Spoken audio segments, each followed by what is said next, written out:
ఈ వాక్యమే నన్ను బ్రతికించెను, బాధలలో నెమ్మదినిచ్చెను. నీ వాక్యమే నన్ను బ్రతికించెను, బాధలలో నెమ్మదినిచ్చెను. కృపాశక్తి దయా సత్య సంపూర్ణుడా, వాక్యమయ్యున్న యేసు వందనమయ్యా. కృపాశక్తి దయా సత్య సంపూర్ణుడా, వాక్యమయ్యున్న యేసు వందనమయ్యా.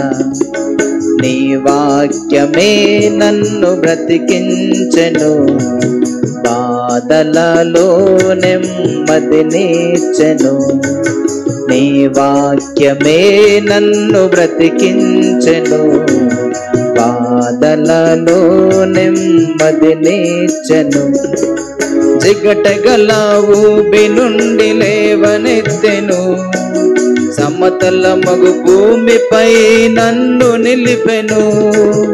జిగటగల ఊబి నుండి లేవనెత్తెను, సమతల మగు భూమిపై నన్ను నిలిపెను.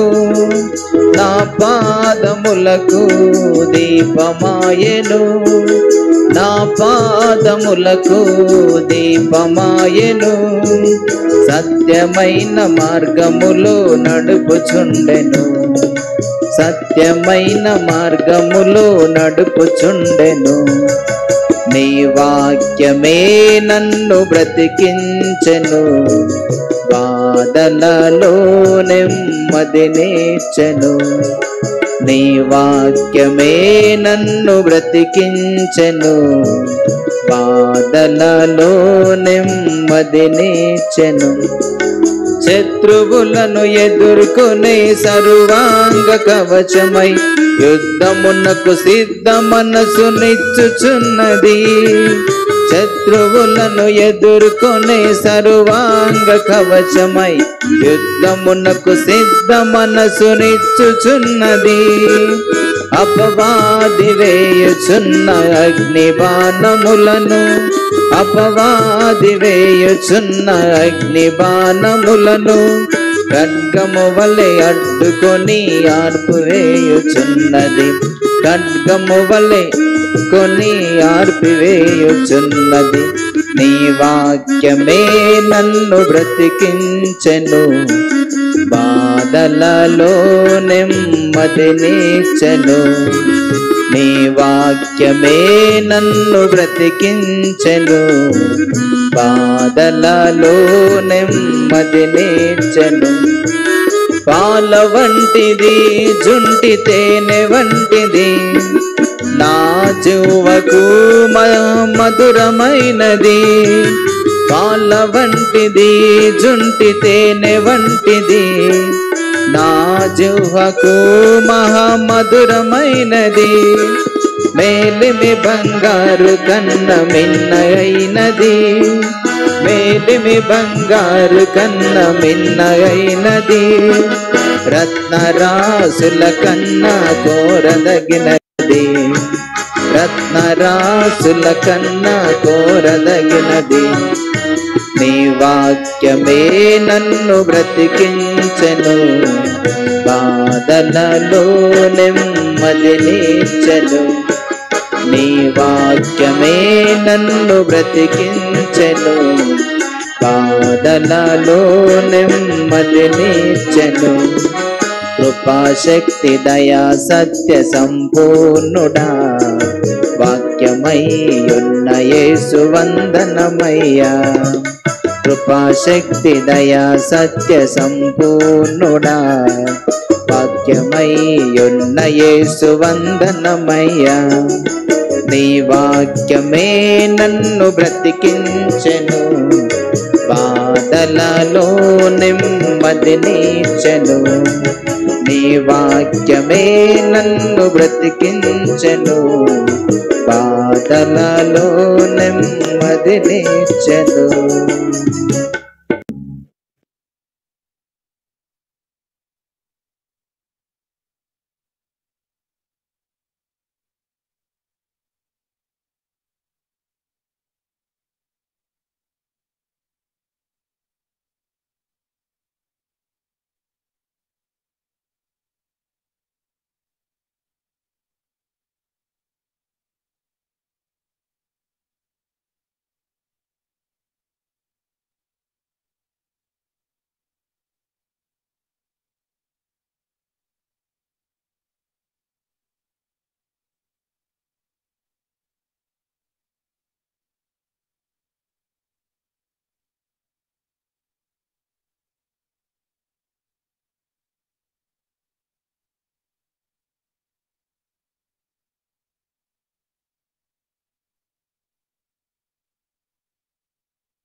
సర్వలోకనాథుడా, సర్వ సృష్టికర్త, సర్వశక్తి గల ప్రభువా, అబ్రహాం, ఇషాకు, యాకోబుల దేవ, ఉన్నవాడవు అనువాడవైన దేవ, ఎన్నడెప్పుడు మారని మార్పు చెందని తండ్రి, అనంత జ్ఞాని, మితిలేని జ్ఞానం గలవాడ, నీకు వందనములు స్తోత్రం చెల్లిస్తూ వస్తున్నాం. యెహోవా, వెల్పులలో నీ వంటి వాడెవడు? పరిశుద్ధతలో నువ్వు మహానీయుడవు, స్తుతి కీర్తనలను బట్టి పూజ్యుడవు, అద్భుతములు చేసే తండ్రివి, నీకు స్తోత్రములు. రాజులకు రాజువు, ప్రభులకు ప్రభుడవు, సమీపింపరాని తేజస్సులో నీవు మాత్రమే వసిస్తూ అమరత్వం గలవాడవైన తండ్రి, స్తుతులకు పాత్రుడా, నీకు స్తోత్రం. పూజింపదగినటువంటి దేవా, నీకు స్తోత్రం. సకల ఆశీర్వచన స్తోత్రములకు మించిన నీ ఘనమైన నామము స్తుతింపబడును గాక తండ్రి, స్తుతింపబడును గాక తండ్రి. నీకు వందనములు చెల్లిస్తూ ఉదయకాల సమయంలో సంగముగా సమకూడి ఈ దినం ఈ రీతిగా నాయన ఈ పాద పద్మాల చింతకు ఈ గూగుల్ మీట్ లో ఆన్లైన్ లో కూడి రాగలిగే కృపనిచ్చినందుకు నీకు స్తోత్రములు చెల్లిస్తున్నాం. రాత్రి అంతా జ్ఞాపకం చేసుకున్నావు, నీ కాపుదలాని భద్రతనిచ్చావు, మరొక దినములో ఆయుష్కాలం పొడిగించావు, ఆరోగ్యాన్ని వ్యాధుల్లో ఉంచుకున్నావు, నీ ఆత్మచేత నడిపిస్తున్నావు దేవా, నీకు స్తోత్రములు. పాపము నుంచి, శాపం నుంచి, నిత్య నరకము నాశనము నుంచి తండ్రి మమ్మల్ని తప్పించినని ప్రేమంతటి కొరకు స్తోత్రం. మాకు ఇచ్చినటువంటి పాప క్షమాపణ, మారు మనసు, రక్షణ, పరలోకపు నిరీక్షణ కొరకు స్తోత్రం. జీవం కలిగిన దేవా, దాని కొరకై మీరు పడ్డ ప్రయాసము, మీరు చెల్లించిన వెలల కట్టలేని మీ రక్తాన్ని బట్టి, మీ త్యాగాన్ని బట్టి, మీ అర్పణను బట్టి మీకు కృతజ్ఞతలు వందనాలు చెల్లిస్తూ వస్తున్నాం. చీకట్లో నుండి వెలుగులోనికి తీసుకొచ్చావు, పాపంలో నుండి పరిశుద్ధతలోనికి నడిపించావు, మరణంలో నుండి జీవములోనికి దాటించావు తండ్రి. నిత్య జీవం ఇచ్చావు దేవా, జీవ గ్రంథంలో మా పేరు రాశావు. అనాదికాల సంకల్పాన్ని బట్టి జగత్ పునాది వేయబడక మునుపు యేసుక్రీస్తులో మా పట్ల మీరు కలిగిన ఉద్దేశం, ప్రణాళిక కొరకు స్తోత్రం తండ్రి. ఈ రీతిగా ఆ సందర్భాల్లో నాయన మీరు ఇచ్చిన రక్షణను పక్కకు పెట్టేసి నిర్లక్ష్య పెట్టి ఇంత బాధ పెట్టిన సందర్భాలను బట్టి క్షమించు దేవా.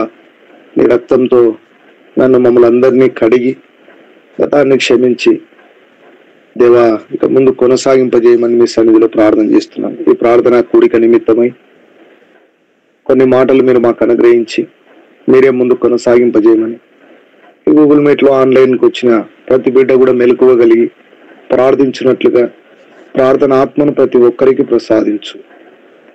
క్రమంగా ముందు కొనసాగినట్లుగా ఇవ్వబడ్డ అంశాలు ప్రతి ఒక్కరు భారంతో ప్రార్థించుటకు నేర్పించమని, సహాయము చేయమని, ముందుకు కొనసాగింపజేయమని వందనములు చెల్లిస్తూ ప్రార్థనలకు సమృద్ధి అయిన జవాబు దయచేస్తున్నారు. మా ప్రతి ప్రార్థన ఆలకిస్తూ మీ కృప చూపిస్తున్న మీ ప్రేమంతటి కొరకు హృదయపూర్వకమైన కృతజ్ఞతలు వందనాలు చెల్లిస్తూ ప్రభా, ఉదయకాలము మీ స్వరాన్ని మాకు వినిపించు తండ్రి. మాతో మాట్లాడు, మమ్మల్ని జ్ఞాపకం చేసుకో. ప్రార్థనలో ముందు కొనసాగుటకు ప్రభా మీరే కృప చూపించి సహాయం చేసి నడిపించి మాయం పొందమని వందనాలు చెల్లిస్తూ యేసు ప్రభు మా రక్షకుని పేరట ప్రార్థిస్తుంటున్నాం తండ్రి, ఆమెన్.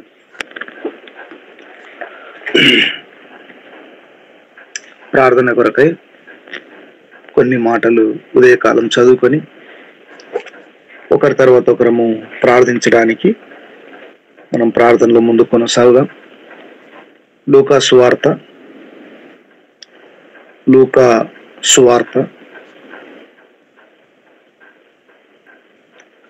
10వ అధ్యాయము 38 నుంచి 42 వచనాల వరకు మనం చదువుకుందాము.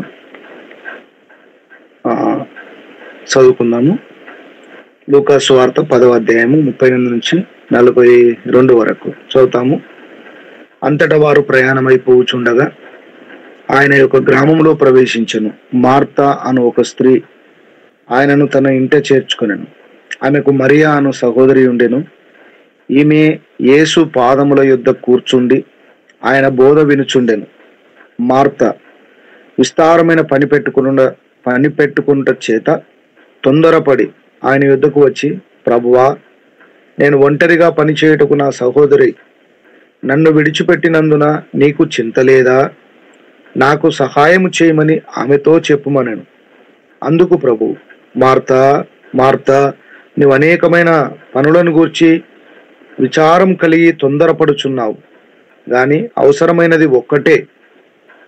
మరియా ఉత్తమమైన దానిని ఏర్పరచుకునెను, అది ఆమె యుద్ధ నుండి తీసివేయబడదని ఆమెతో చెప్పాను. కాబట్టి ఈ సందర్భము, ఈ సన్నివేశం మనకు అందరికీ తెలుసు. చాలా సందర్భాలు మనము చదివి ఉంటాం. చాలా సందర్భాలు దైవజనులు, పరిచారకులు చెప్తూ ఉండగా కూడా విని ఉంటాం. ప్రాముఖ్యంగా ఈ దినం నేర్చుకోవలసినటువంటి దేవుడు కొన్ని మాటలు మరి ప్రార్థించినప్పుడు కొన్ని మాటలు అనుగ్రహించాడు. కాబట్టి మార్త ఇంట్లో చేర్చుకున్నది, సంతోషంగా బాగానే ఉన్నది. కానీ ఇక్కడ రెండు మనస్తత్వాలు కలిగినటువంటి ఇద్దరు మనుషులు ఇక్కడ మనకు కనిపిస్తున్నారు. కాబట్టి ఈమె ఏం చేస్తుందంటే, మరియా చాలా చక్కటి పని చేస్తుంది. ఈమె యేసు పాదముల యొద్ద కూర్చుండి. కాబట్టి ప్రాముఖ్యంగా విశ్వాసులముగా దేవుణ్ణి మన హృదయం అనే ఇంట్లో చేర్చుకున్నాం. నా కుమారుడా నీ హృదయం నాకు ఇమ్ము అని దేవుడు, నా కుమార్తె నీ హృదయం నాకు ఇమ్ము అని దేవుడు చెప్పాడు. కాబట్టి దాని ప్రకారం మనము మన హృదయంలో యేసు ప్రభుని నిలుపుకున్నాం. యేసు ప్రభు మన హృదయంలోనికి వచ్చాడు, అంత బాగానే ఉంది. కానీ చేర్చుకున్నాక మనం చేయాల్సినటువంటి రెండు పనులు ఏంటిదనంటే, ఇవి రెండు కళ్ళు మానవునికి ఎలానో దైవజనులు చెప్తూ ఉండగా మనం వింటున్నాం. రెండు కళ్ళు మానవుడికి లోకం చూడాలంటే ఎలా అవసరమో, అదే రీతిగా మన ఆత్మీయ జీవితంలో ఒక విశ్వాసి ఆత్మీయంగా బలపరచబడాలంటే ఈ రెండు అవసరమే. ఆయన పాదాల దగ్గర కూర్చుండడము అవసరము. రెండవది ఆయన బోధ వినడము కూడా అవసరమే. ఆయన వాక్యాన్ని వినడం కూడా, ఈ రెండు శ్రేష్టమైనవే. కాబట్టి చాలా సందర్భాల్లో మనం ఏం చేస్తుంటామంటే ఈ రెండు కలిగి ఉండం, ఏదేదో చేయాలని ప్రయత్నం చేస్తాం, మార్త వలె నెమ్మది లేకుండా జీవిస్తాం, నష్టపోతాం, వాక్యాన్ని నిర్లక్ష్యం చేస్తాం, ప్రార్థనను నిర్లక్ష్యం చేస్తాం. ఈ రెండింటిని నిర్లక్ష్యం చేసినప్పుడు మన జీవితంలో ఆత్మీయ ఎదుగుదల ఉండదు. సేమ్ ఇదే మాదిరిగా మార్త వలె మనం కూడా విస్తారమైన పనులు పెట్టుకుంటాం, ఫుల్ బిజీ. అప్పుడు ఏముండదు, వాక్యం ఉండదు, ప్రార్థన కూడా మన జీవితంలో ఉండదు.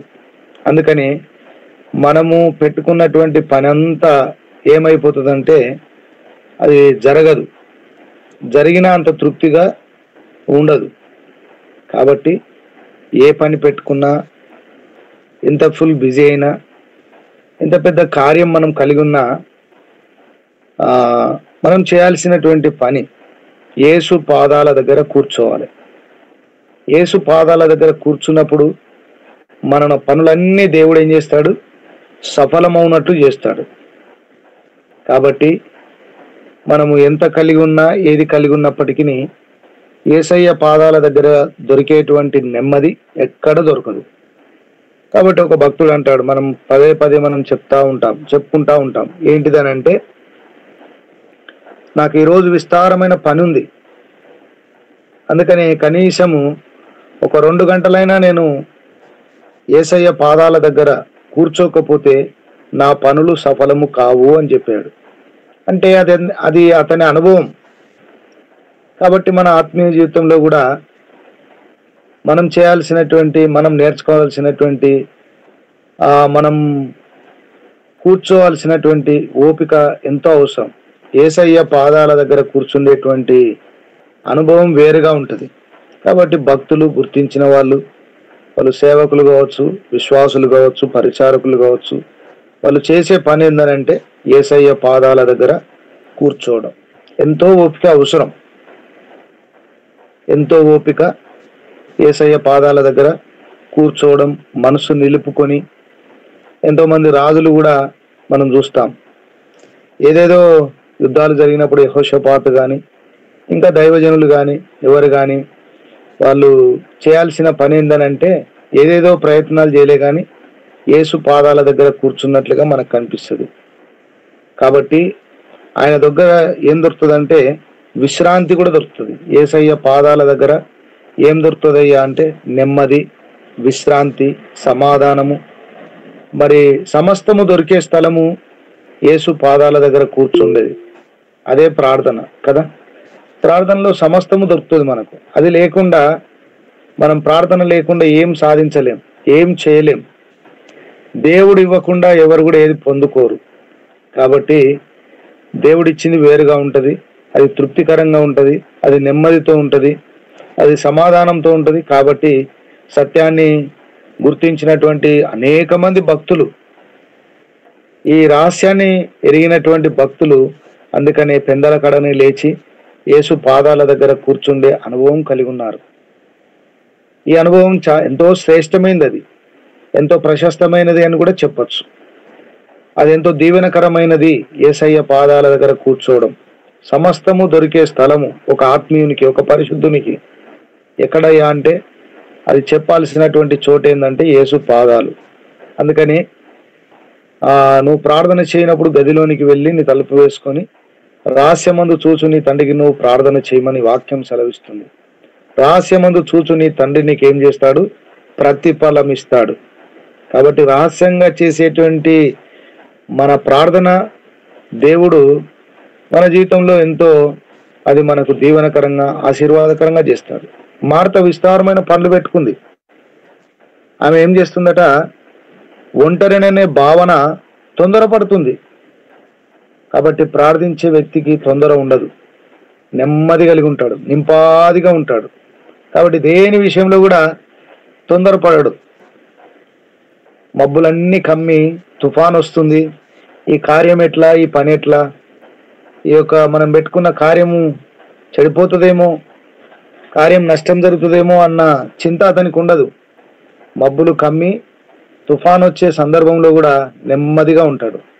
కాబట్టి అంతటా వర్షం కొట్టినా కానీ నేను పెట్టుకున్న కార్యం దగ్గర, నేను చేసేటువంటి కార్యం దగ్గర నా ప్రభు వర్షం కురిపించడు. కాబట్టి ఇలా నింపాదిగా ఉండేటువంటి వ్యక్తి ఎవరయ్యా అంటే యేసు పాదాల దగ్గర కూర్చునేటువంటి, వాస్తవానికి అనుభవించినటువంటి దాసులు, సేవకులు, పరిచారకులు, విశ్వాసులు ఎంతో మంది ఉన్నారు. కాబట్టి అట్టే అనుభవం వెళ్ళేటువంటి వ్యక్తి ధన్యుడు అని చెప్పచ్చు. కాబట్టి ఏదో చేస్తామని చూస్తాం మనం, ఏదో మన సొంత ప్రయత్నాలు చేస్తూ ఉంటాం. అందుకని మార్త వలె తొందర ఎక్కువ ఉంటుంది. ఆయన యుద్ధకు వచ్చి ప్రభా నేను ఒంటరిగా పని చేయటకు, ఒంటరిగా ఉన్నాననే భావన మనిషిలో కలగడానికి గల కారణం ఏంటంటే యేసయ్య ఉన్నాడు. యేసు పాదాల దగ్గర కూర్చుండే అనుభవము లేనటువంటి వ్యక్తి, ఒక పరిశుద్ధుడు, ఒక విశ్వాసి ఒంటరనే భావన కలిగి ఉంటాడు. కాబట్టి డిప్రెషన్, మానసికమైనటువంటి ఒత్తిడి ఏ వ్యక్తి కలిగి ఉంటాడా అంటే యేసయ్య పాదాల దగ్గర ఏదో పోగొట్టుకున్నట్టుగా, ఏదో చింత కలిగి ఉన్నట్టుగా, ఏదో పోయింది అన్నట్టుగా ఉంటాడు. కాబట్టి యేసయ్య పాదాల దగ్గర కూర్చుండేటువంటి వ్యక్తి నింపాదిగా ఉండడమే కాదు, అన్ని విషయాల్లో సంతోషంగా ఉంటాడు. అందుకని ఆనందించుడి, మరలా చెప్పుదును ప్రభునందు ఆనందించుడి అని వాక్యం చెప్తుంది. దేని గురించి చింతపడకుడి, ప్రతి విషయంలో ప్రార్థన విజ్ఞాపనముల చేత మీ విన్నపములు దేవునికి తెలియజేయుడి. అప్పుడు సమస్త జ్ఞానమునకు మించిన దేవుని సమాధానము యేసుక్రీస్తు ద్వారా మీ తలంపులకు, మీ ఆలోచనలకు కావలి ఉండును. కాబట్టి ఫిలిప్పి రాసిన పత్రిక 4వ అధ్యాయం 19-20 వచనాల్లో మనం చూస్తాం. మానసిక రోగానికట మందు లేదట. అది డాక్టర్ ఎటువంటి గోలు ఇచ్చినా అది తాత్కాలికమే, ఏదో నిద్రపోవడానికి ఇస్తారు తప్ప వాస్తవానికి ఆ మానసిక రోగానికి మందు ఉండదు. అదొకటే మందు, నేను గుర్తించినంత ప్రకారము యేసయ్య పాదాలే. ఎటువంటి మానసికమైనటువంటి రోగమైనా స్వస్థపడే స్థలం ఎక్కడంటే యేసు ప్రభు పాదాలే. కాబట్టి ఆ పాదముల దగ్గర కూర్చుండేటువంటి వ్యక్తి మరి మానసికమైనటువంటి టెన్షన్స్ నుంచి కూడా విడుదల పొందుతాడు. అక్కడ నెమ్మది దొరికేటువంటి స్థలం. కాబట్టి ఇక్కడ ఆమె ఒంటరిగా ఉన్నాననేటువంటి భావన ఆమెలో కలిగింది. నా సహోదరి నన్ను విడిచిపెట్టినందుకు చింత లేదా నీకు? చింత కలిగి ఉన్నది. కాబట్టి యేసయ్య పాదాల దగ్గర కూర్చున్నప్పుడు చింతలన్నీ తొలగిపోతాయి కదా. కాబట్టి అందుకు ప్రభు, మార్తా మార్తా నువ్వు అనేకమైన పనులను గురించి విచారం కలిగి ఉన్నావు. విచారం అవసరం లేదు. మన విచారాలన్నీ తీసివేసే దేవుడు మనకున్నాడు. మనం ఒకటి నేర్చుకునవలసింది ఉన్నది. ఏంటిదంటే ఓపికతో ఆయన పాదాల దగ్గరికి రావడం, ఆయన పాదాల దగ్గర కూర్చుండడం. రాజులు చేశారు. ఇప్పుడు యెహోషాపాతు ఏదైనా యుద్ధం చేశారా? వాళ్ళు తనకంటే బలవంతులైనటువంటి రాజులు తన మీదకి వచ్చారు. 5 రాజులు, 5 దేశాల రాజులు అతని మీదకి వచ్చినప్పుడు అతడు ఏం చేస్తూ వచ్చాడంటే, దేవుని దగ్గర కూర్చుండి, మా శక్తి చాలదు, మా దిక్కు నీవే, ఏమి చేయుటకు మాకు తోచదు. ఇటువంటి పరిస్థితులు మన జీవితంలో మనం అనుభవిస్తాం. అటువంటి సందర్భంలో ఎక్కడికి వెళ్ళాల్సిన అవసరం లేదు. మనకిచ్చినటువంటి దేవుడు ఆధిక్యత, వాస్తవానికి మనకిచ్చినటువంటి ఆధిక్యత ఎంతో గొప్పదమ్మా. ఎంతో గొప్ప గొప్ప పనులు చేయాల్సిన పని లేదు. కానీ మౌనంగా వచ్చి యేసు ప్రభు పాదాల దగ్గర కూర్చుండి మన హృదయంలో ఉన్నదంతా ఆయనతో చెప్పుకున్నప్పుడు ఎంతో మరి భారం దిగిపోయినట్లుగా మనకుంటది. మన భారాన్ని దించే దేవుడు ఆయన. నీ భారము యెహోవా మీద మోపుము అని ఉంది. నీ పనుల భారము యెహోవా మీద మోపుము. ఇలా మరి యెహోషాపాతు యుద్ధం చేయలే, కానీ దేవుడు ఏం చేశాడంటే మరి మార్గం కలగజేస్తూ వచ్చాడు. కాబట్టి మరి యాకోబు అక్రమంగా ఎంతో సంపాదిస్తూ వచ్చాడు. తన జ్ఞానాన్ని బట్టి, తన తెలివితేటలను బట్టి ఎంతో ఆస్తి ఐశ్వర్యాలు సంపాదించాడు. కానీ నెమ్మది లేదు, సమాధానం లేదు. అతనిలో కూడా ఒంటరివాణ్ణి అనేటువంటి భావన, ఎంతో భయపడిపోతున్నాడు తన స్వదేశానికి వెళ్ళడానికి, తన అన్న చంపుతాడేమో అని. అటువంటి సందర్భంలో కూడా అన్ని విడిచిపెట్టి ఆ నెమ్మది లేనటువంటి ఆ సందర్భంలో మరి ఆస్తి లేదా, ఐశ్వర్యం లేదా, ఎంతో దీవించబడ్డాడు, ఎంతో ఆశీర్వదించబడ్డాడు, ఎంతో సంపాదించాడు. కానీ తన హృదయంలో నెమ్మది లేదు, విచారం, మరి చచ్చిపోతానేమో అని భయం, తన అన్న చంపేస్తాడేమో అని. ఇటువంటి సందర్భంలో అతడు యేసయ్య పాదాల దగ్గరికి వచ్చాడు. ఆయన పాదములను పట్టుకొని మరి పోరాడుతూ ఉన్నాడు. నువ్వు నన్ను ఆశీర్వదిస్తేనే తప్ప, కారణం ఏంది?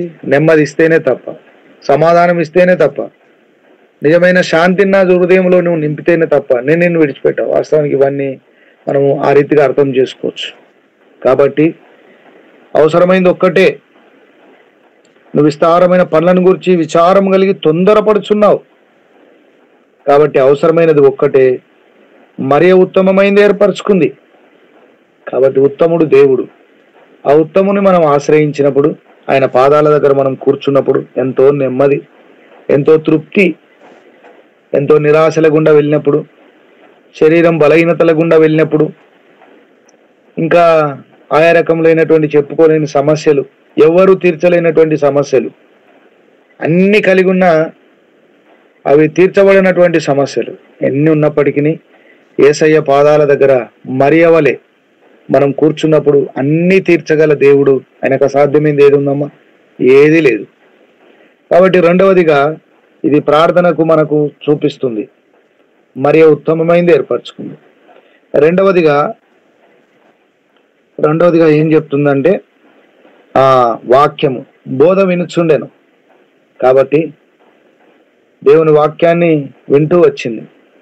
కాబట్టి మన జీవితంలో ఎన్ని ప్రతికూలతల గుండా వెళ్ళినప్పటికీ మనము దేవుని మందిరానికి, దేవుని సన్నిధికి ప్రథమ స్థానం ఇచ్చి మనము దేవుని వాక్యాన్ని ఆశ కలిగి మనం వెతికినప్పుడు, దేవుని వాక్యమును ఆశతో మనము అపేక్షించినప్పుడు, లేకపోతే ఆశతో విన్నప్పుడు, అక్కడ వాక్యం ఏం చెప్తుందంటే ఆయన బోధ వినుచుండెను. ఆయన బోధలో మనకెంతో తృప్తి, ఆనందం. దేవుడు మాట్లాడినప్పుడు ఎంతో నెమ్మది ఉంటుంది, ఎంతో తృప్తి ఉంటుంది.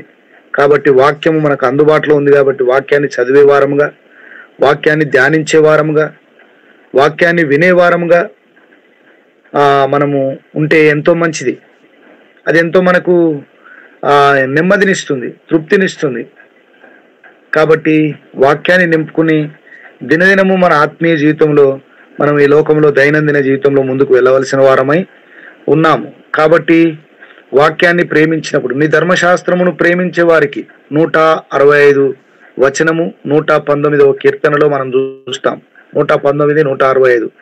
నీ ధర్మశాస్త్రమును ప్రేమించే వారికి ఎంతో నెమ్మది కలదు, వారు తూలి తొట్టిడుటకు కారణమేమీ లేదు. ఇంకొక మాట కూడా మనము చూస్తాము. ఎక్కడ అంటే వాక్యమును బట్టి ఇక్కడ దేవుడు వాక్యం గురించి చెప్తున్నాడు. కీర్తనల గ్రంథం 37వ అధ్యాయము 31వ వచనం. ఇక్కడ కూడా దానికి సంబంధించినటువంటి మాటనే దేవుడు చూపిస్తుంది. చూడండి 31వ వచనము. వారి దేవుని ధర్మశాస్త్రము వారి హృదయములోనున్నది, వారి అడుగులు జారవు. దేవుని ధర్మశాస్త్రము మన హృదయంలో ఉండేటట్లు మనం ప్రయత్నం చేయాలి. కాబట్టి వాక్యాన్ని నింపుకోవాలి, వాక్యాన్ని చదవాలి, వాక్యాన్ని ధ్యానించాలి. కాబట్టి దేవుని వాక్యంలో ఉంది, యెహోషువ గ్రంథం 1వ అధ్యాయం 8వ వచనములో, నీ మార్గము వర్ధిల్లుతుంది. ఎప్పుడు? నువ్వు వాక్యాన్ని ధ్యానించినప్పుడు, వాక్యాన్ని చదివినప్పుడు. ఎంత చక్కగా రాయబడ్డదంటే, యెహోషువతో దేవుడు చెప్తున్నటువంటి మాట ఏందనంటే, నీవు ఈ ధర్మశాస్త్ర గ్రంథమును బోధింపక తప్పిపోకూడదు అని చెప్తూ ఏమన్నాడంటే, యెహోషువ 1వ అధ్యాయం 8వ వచనం, ఈ ధర్మశాస్త్ర గ్రంథమును నీవు బోధింపక తప్పిపోకూడదు, దానిలో వ్రాయబడిన వాటన్నిటి ప్రకారం చేయుటకు నువ్వు జాగ్రత్త పడునట్లు దివారాత్రము దాన్ని ధ్యానించిన ఎడల నీ మార్గమును వర్ధిల్ల చేసుకొని చక్కగా ప్రవర్తించదు. కాబట్టి వాక్యము ద్వారా కలిగేటువంటి లాభాలు ఎన్నో ఉన్నాయి. వాక్యము పవిత్రపరుస్తుంది, వాక్యమే మనల్ని పవిత్రపరిచేది. కాబట్టి వాక్యము ద్వారా దేవుడు దినదినం మాట్లాడాలని మనం ఆశ కలిగి మరి వాక్యాన్ని చదివే వారంగా ఉండడం మంచిది, వాక్యానికి ప్రథమ స్థానం ఇచ్చే వారంగా ఉండడం మంచిది. కాబట్టి ఒక 2 కళ్ళు ఏ రీతిగా వాక్యము, ప్రార్థన, ఒక పరిశుద్ధునికి అవసరమని మనం పదే పదే వింటున్నాం. కాబట్టి మరి వాటిని అనుసరించి జీవించడానికి మనం ప్రయత్నం చేయడం మంచిది. కాబట్టి వాక్యము నా పాదములకు దీపం నీ వాక్యము, నా త్రోవకు వెలుగు. నీ వాక్యం వెల్లడగుటతోనే వెలుగు కలుగుతుంది. అవి తెలివి లేని వారికి తెలివి కలిగిస్తాయి. ఇలా ఎన్నో వాక్యము ద్వారా, అది అందు వాక్యము ఉండను, వాక్యం దేవుని, ఆ వాక్యమే దేవుడై ఉండను, వాక్యమే దేవుడై ఉన్నాడు. కాబట్టి వాక్యమైనటువంటి దేవుణ్ణి మనం దినము ధ్యానించడము, ఆయన స్వరం వినడము, ఉదయకాలం లేవగానే ఆయన స్వరాన్ని వినడానికి మనం ఇష్టపడ్డప్పుడు అది ఎంతో మనకు నెమ్మదినిస్తుంది, తృప్తినిస్తుంది, లేకపోతే సమాధానం ఇస్తుంది కదా. ఏది లేకున్నా ఉన్నా లేకపోయినా మన జీవితంలో ఎంతో తృప్తిని. కాబట్టి మన ఆత్మీయ జీవితంలో ఈ 2 లేక నష్టపోయిన వారంగా ఉంటాం. ఇక్కడనే ఇదే 10వ అధ్యాయంలో ఒక మాట చెప్తా ఉన్నాడు. ఒక మాట జ్ఞాపకం చేసుకుందాం. 11వ అధ్యాయం చూడండి, 24వ వచనం. అపవిత్రాత్మ ఒక మనుషుని వదిలిపోయిన తర్వాత అది విశ్రాంతి వెతుకుచు నీరు లేని చోట్ల తిరుగుచుండును. విశ్రాంతి దొరకనందున నేను విడిచి వచ్చిన నా ఇంటికి తిరిగి వెళ్ళుదుననుకొని వచ్చి ఆ ఇల్లు ఊడ్చి అమర్చి ఉండుట చూచి.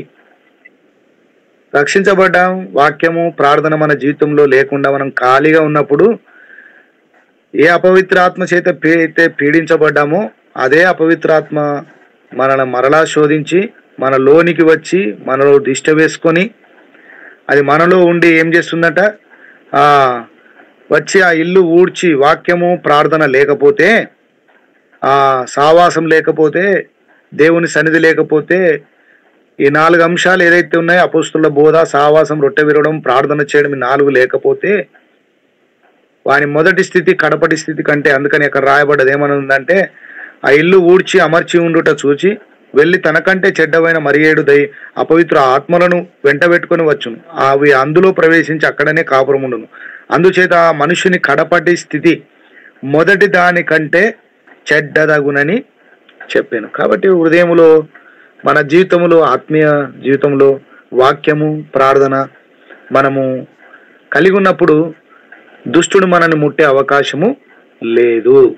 వాడు ముట్టడానికి వానికి ఆ ధైర్యం ఉండదు. కాబట్టి వాక్యము, ప్రార్థన ఎప్పుడైతే మన జీవితంలో ఉండదో, మరి 7 దయ్యాలను పెట్టుకొని అపవిత్రాత్మలను పెట్టుకొని వస్తాడట. మరి కడపటి స్థితి మొదటి దానికంటే చెడ్డదవుతుందట. కాబట్టి అవసరమైంది ఒక్కటే, అది ఉత్తమమైంది, యేసయ్య పాదాలు, ప్రార్థనా జీవితము. రెండవది వాక్యము మనం కలిగి ఉండడము. నీ ఎదుట నేను పాపం చేయకుండానట్లు నా హృదయంలోని వాక్యము ఉంచుకొని ఉన్నాను. ఇలా ఎన్నో లాభాలు ఉన్నాయి వాక్యము ద్వారా. కాబట్టి అట్టి కృపను మనకు అనుగ్రహించి మరియవలే మనం కూడా ఆ రెండు కలిగి ప్రార్థన, వాక్యము, ఆయన పాదాల దగ్గర కూర్చోవడము, వాక్యము చదివి ధ్యానించి వాక్యములో దేవునిలో సంతోషించేటువంటి కృప మరియవలే మనకు కూడా దేవుడు అనుగ్రహించి నడిపించుగాక.